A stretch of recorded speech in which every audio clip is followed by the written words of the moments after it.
This is Quarter Notes, the quarter annual music recap show. In this section, we're going to go over my least favorite music of the quarter. The order is intentional, going from what I think was just alright to what I think was downright terrible. Three Bells by Ty Segall isn't an awful project, and it's obviously going for certain off-putting or uncomfortable vibes, but I guess my disappointment comes from knowing how sweet to the ear Ty Segall's music has been before. It's maybe unfair for me to judge it this poorly, but it does feel like wasted potential when this great psych rock artist is creating punk music that's so uninspired and one note throughout.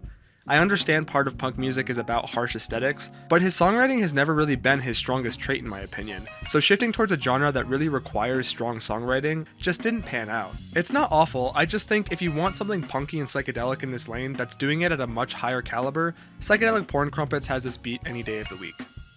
Gloom Division by I Don't Know How But They Found Me is fine. It's been circulating record shops and music conversation a fair bit, but I just didn't find it as interesting as I would have liked.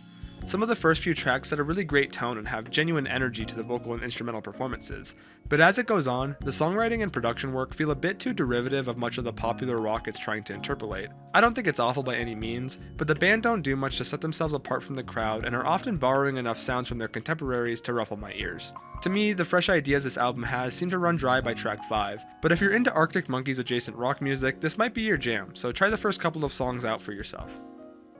Billy Joel made his grand return this quarter with his single Turn the Lights Back On, and it's good to see Billy still writing music after around 50 years of work and 20 years with no releases. The tune isn't horrible, if not a little boring, but the elephant in the room is that he really doesn't have a voice like he used to, so the vocals are doctored up to all hell here. Overall though, it's still good to hear a new song from such a great classic songwriter.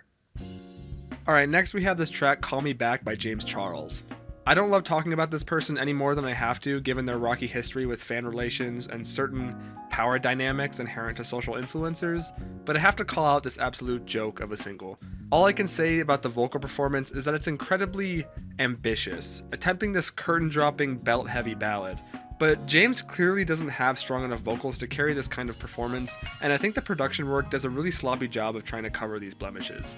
I don't like the guy as it stands already, and this song just certainly didn't help his case.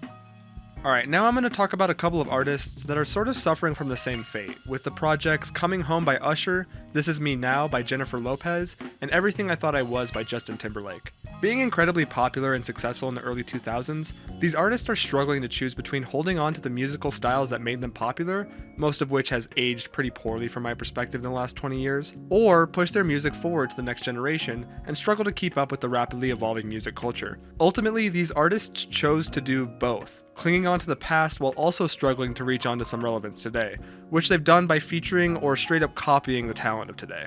In Usher's case, his collaborations with 21 Savage and Jungkook of BTS show his desire to stay relevant, while songs like A-Town Girl show him interpolating classic melodies like we're back in the late 2000s. Jennifer Lopez really hasn't tried to evolve her sound whatsoever, aside from the standout track Can't Get Enough, which feels like it got all the love in the production room. Justin Timberlake's new album is pretty palatable for the most part, but it feels like he's leaning on modern day influences the most, and when he isn't, he's just being cringe and horny like on the track Infinity Sex, which also sounds incredibly dated with its acapella mouth sounds and vocoded background vocals. These projects range in quality, but I think I can group them together as these once titans of industry struggle to keep up today with varying degrees of success. Shoutouts to Pitbull as well. I didn't get a chance to check out his new album, but he's sort of in the same pit it seems. Side note, many of these celebrities are active Zionists, so beyond the music not being great, it just isn't something I feel comfortable engaging with at this time. Deeper Well by Casey Musgraves is mostly inoffensive and will most likely see generous airtime on the radio and in department stores. But from my perspective, it feels really disconnected from the down-to-earth songwriting it's trying to achieve. I'm not well read on Casey Musgraves' life story, but it feels like the creative, youthful spark she was able to capture on her earlier record Golden Hour has long faded as she's reaped the benefits of her success. It feels almost unfair to compare this record to the instrumental variety present on Golden Hour, but the songwriting between the two is pretty much unchanged. If we were just to focus on what this album is going for by itself, the monotone sound palette is clearly trying to indicate a progression of internal growth and artistic evolution, even if it ultimately just ends up putting me to sleep. This wouldn't be any sort of issue if the lyrical content of the songs drew me in, or there was some sort of strong chorus to hold on to, but like I mentioned prior, she really hasn't evolved her girlish, love-stricken songwriting in the past 6 years, and to me it just doesn't fit anymore. I thought the varied production and Casey's knack for an earworm chorus were her saving graces when it came to the sappy, love-stricken songwriting on Golden Hour, but that's all gone on this record. Although she's trying to show personal growth, like her newfound freedom from waking and baking on the album's title track, she keeps singing these songs where she's just helplessly in love, most disgustingly illustrated on penultimate track Anime Eyes, which is full of lines that make me wince as she tries to shoehorn anime references into the same sort of generic country track she's been playing throughout this whole album. It's conceptually identical to other tracks from her like Butterflies or Velvet Elvis, but with absolutely none of the instrumental swagger to back it up. I haven't lost hope for Casey yet, as I think it's difficult to experiment after finding commercial success in a specific genre, so I'm just hoping she's able to find her footing in a sound that works for her going forward.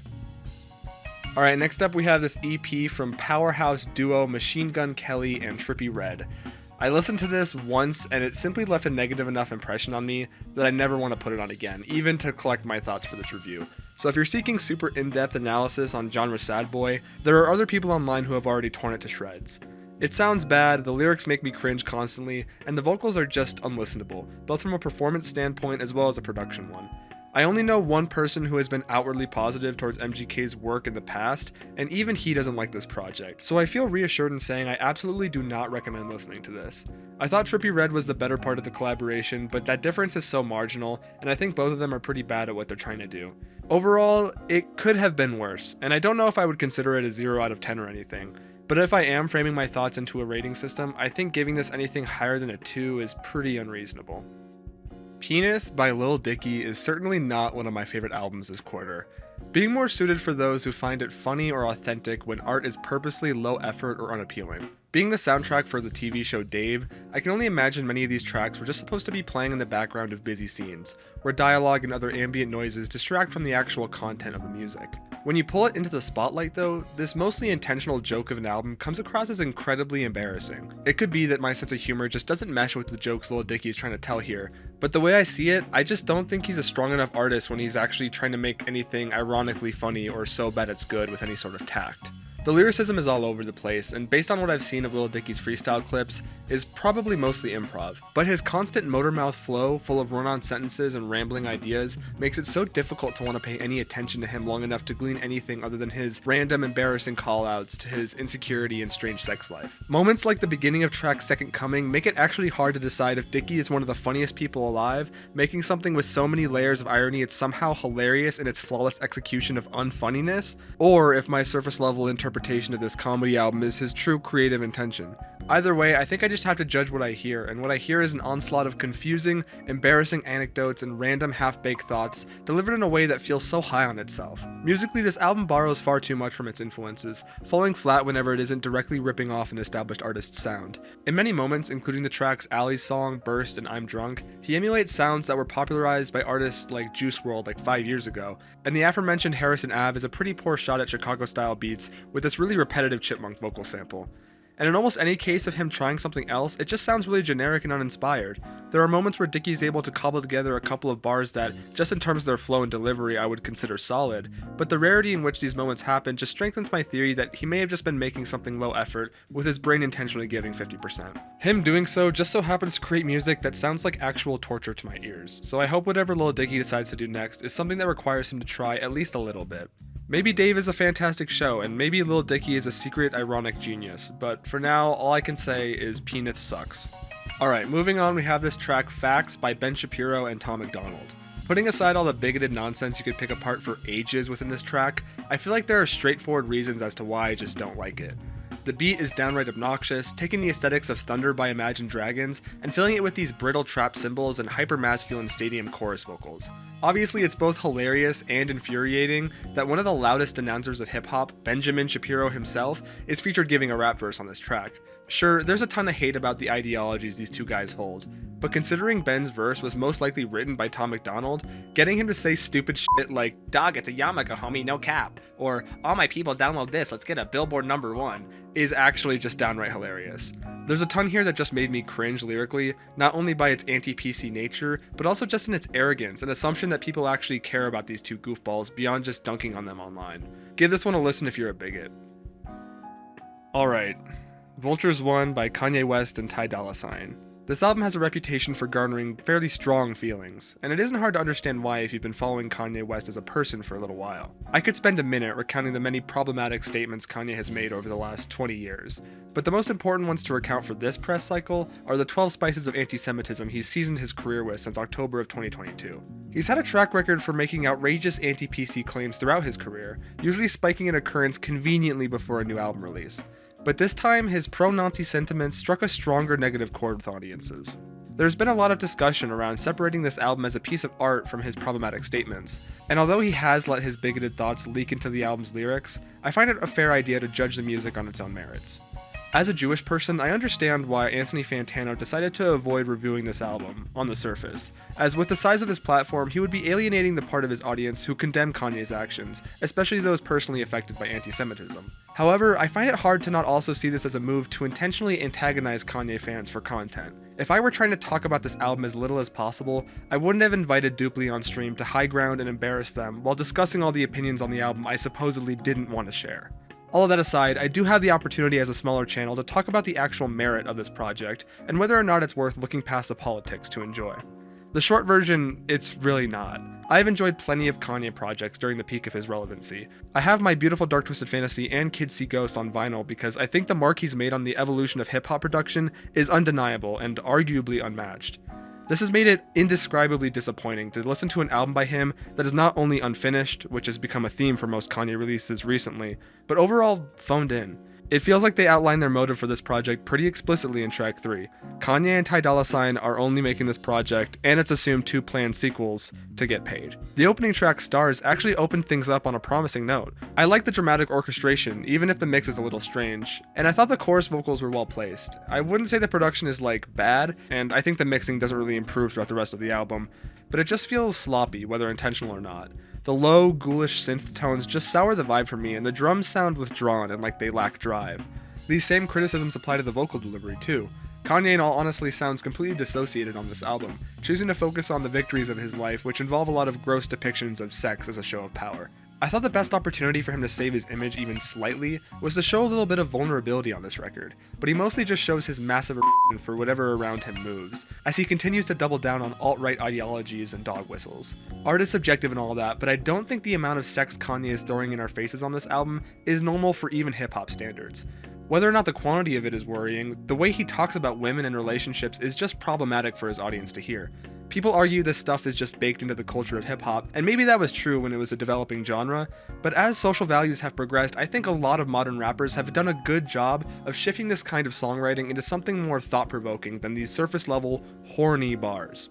I actually really enjoyed the beginning of the track Back to Me because the production piqued my ears way more than previous moments, but in the literal chorus hook of the song, he's just saying this goofy ass shit, but the literal chorus hook of the song just feels grossly misogynistic, even if it's a little funny. He morphs this sample from what I see as a satirical moment in the movie Dogma to align with his fairly sexist narrative of this track. He's essentially saying great women don't appear out of the blue, but the way he says it implies that a great woman is one that's naked and with large breasts. Fortunately, Freddie Gibbs really pulled through with his verse on this track to try to make the song somewhat listenable, but I just can't take the song seriously after that chorus. Carnival is the most popular track on the album, but just keeping it real, that's 100% because of the Playboi Carti verse and Rich the Kid chorus, and I see this as a potential nail in the coffin for Kanye's career, as he's only holding on to a high spot in the charts because of this song, featuring a far more relevant artist in today's mainstream. Finally, the track King is a pretty embarrassing closer. Not only is the beat weak and the mix sloppy, but the lyrical content is essentially him gloating about staying on top in spite of all the controversies he's brought upon himself. This just bugs me because this album didn't show me anything to prove to me that Kanye still is the king. He hasn't beaten this controversy, with many of my friends who I thought would never stop loving Kanye completely writing him off at this point, not even listening to this album out of sheer curiosity. This album just isn't good enough to do for his career what My Beautiful Dark Twisted Fantasy did, because it isn't inventive or vulnerable or even funny, which is what people have come to expect when a new Kanye album drops. I know the guy is in a dark place and has lost a lot of people, so I genuinely hope he can find the help he needs. I just think he should work through that out of the limelight so we don't have to bear this album as a consequence. It's either that or the Vulture series is a narrative concept trilogy about Kanye's rise from degenerate bigot to savior of humanity, but I suppose that's yet to be seen. Maybe don't check this one out if you value your time. It's pretty misogynistic and gross and doesn't do a good job of atoning for the sins of its author. This is usually the part in the video where I would ask for more recommendations for worst project of the quarter, but in all honesty, I think I'm good. I just have one more video coming up to finish off the quarter talking about all the drama you may have missed, so if you're interested in that, be sure to subscribe. Thanks for watching, I'll catch you later.